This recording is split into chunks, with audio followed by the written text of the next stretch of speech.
ऋग्वेद का सुबोध भाष्य प्रथम मंडल 50वां सूक्त।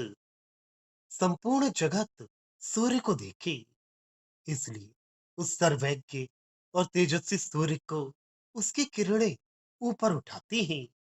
सर्वदृष्टा सूर्य के उदय होने पर रात्रियों के 7 नक्षत्र उसी तरह भाग जाते हैं, जिस प्रकार सूर्य के दर्शन होते ही चोर भाग जाते हैं। अग्नियों के समान जगमगाने वाली इस सूर्य के आगमन को जताने वाली किरणें मनुष्यों को दिखाई देने लगी हैं।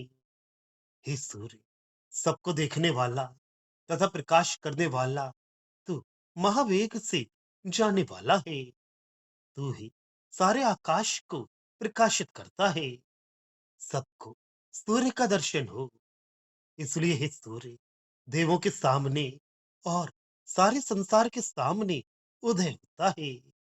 हे पवित्र करने वाले स्वीकरणीय देव, जिस दृष्टि से तू अपने अपने कामों में व्यस्त लोगों को देखता है, उस कृपा दृष्टि का अणु हमारी ओर भी कर। हे सूर्य, सब प्राणियों को देखता हुआ तू रात्रियों से दिनों का ज्ञापन करता हुआ विस्तृत अंतरिक्ष और द्युलोक में संचार करता है। हे विचक्षण देव सूर्य, सर्वदृष्टा दिव्य गुणयुक्त सूर्य, तेजस्वी ज्वाला रूपी बालों से तुझे 7 हरणशील घोड़े रथ पर बैठा कर ले जाते हैं। पवित्र करने वाला बुद्धिमान तथा कभी न गिरने वाला सूर्य अपने रथ में 7 घोड़े जोड़ता है, और फिर उन स्वयं जुड़ जाने वाले घोड़ों से वह सर्वत्र जाता है। अंधकार से ऊपर शेषतर ज्योति को देखते हुए हमने उत्तम ज्योति, अत्यंत श्रेष्ठ ज्योति, देवों में भी सर्वश्रेष्ठ देव ऐसे सूर्य को प्राप्त किया। हे हितकारी तेज वाले सूर्य, आज उदय होते हुए तथा उत्तर दिशा में चढ़ते हुए तू मेरे हृदय को रोग अर्थात क्षय आदि तथा पीले आदि रोगों को नष्ट कर। अपने हरे रंग वाले रोग को हम तोतों और वृक्षों में रखते हैं, और अपने हरे रंग वाले रोग को इस हरे रंग वाले वनस्पतियों में स्थापित करते हैं। द्वेष करने वाले शत्रुओं को हमारे अधिकार में करता हुआ ये सूर्य अपने संपूर्ण तेज के साथ उदय हो गया है। इसकी कृपा से मैं कभी शत्रुओं के अधिकार में ना आऊं। भावार्थ, संपूर्ण जगत को प्रकाशित करने के लिए वह सर्वज्ञ और प्रत्येक प्राणियों के कर्मों को देखने वाला सूर्य उदय होता है, और उसके उदय होने के साथ ही रात्रि और तारे उसी तरह गायब हो जाते हैं, जिस तरह सुबह होते ही चोर। इस सूर्य की किरणें अग्नि की तरह जगमगाती हैं, जो सूर्य के आगमन की पूर्व सूचना देती हैं। इन्हीं किरणों से सूर्य सब संसार के कार्यों को देखता हुआ चलता है और महावेग से जाता है तथा अपने तेज से संपूर्ण आकाश को प्रकाशित करता है। ये सूर्य देवों के, मनुष्यों के और सारे संसार के सामने उदय होता हुआ अपनी दृष्टि से सभी लोगों के कामों को देखता चलता है, और अपनी कृपा दृष्टि सभी मनुष्यों पर करता चलता है।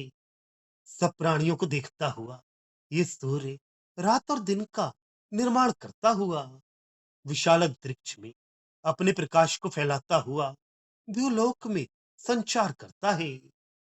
इस सूर्य के रथ में 7 रंग के घोड़े जुड़े हुए होते हैं। 7 रंग की किरणें ही इस सूर्य के घोड़े हैं, जिन पर चढ़कर ये सूर्य विचरता है। सूर्य की किरणें पवित्र करने वाली हैं, अर्थात जहां ये सूर्य की किरणें पड़ती हैं, वहां की जगह पवित्र हो जाती है। ये सूर्य देवों में सर्वश्रेष्ठ देव और अत्यंत श्रेष्ठ ज्योति है। ये अंधकार से ऊपर उठकर सर्वत्र प्रकाश करता है। इस सूर्य का तेज बहुत हितकारी है। इसके प्रकाश में रोगों को दूर करने की शक्ति है। इसलिए बाल सूर्य में नंगे बदन बैठने का विधान वैदिक शास्त्रों में है। जो रोज सूर्य प्रकाश का सेवन करता है उसे कभी भी क्षय रोग और पीलिया नहीं हो सकता। इसके अलावा सूर्य प्रकाश सेवन से हृदय के सारे रोग मिट जाते हैं। इस प्रकार सूर्य प्रकाश अनेक रोगों की अत्युत्तम औषधि है। वह रोग जिससे रोगी का शरीर हरा हरा सा हो जाता है, तोते पेड़ आदि हरी वनस्पतियों में ही रहे, अर्थात वे मनुष्यों को कष्ट ना दे। इस प्रकार मनुष्य स्वस्थ होकर अपने से द्वेष करने वाले शत्रुओं पर अधिकार करता रहे। वे कभी भी अपने शत्रुओं के अधिकार में ना आए। ये शत्रु रोगों के जंतु हैं जो मौका पाकर मनुष्य को धर दबाते हैं। पर जिस पर सूर्य की दृष्टि रहती है, अर्थात जो सूर्य की किरणों का उत्तम उपयोग करता है, वह कभी भी इन रोग जंतुओं के अधिकार में नहीं आता।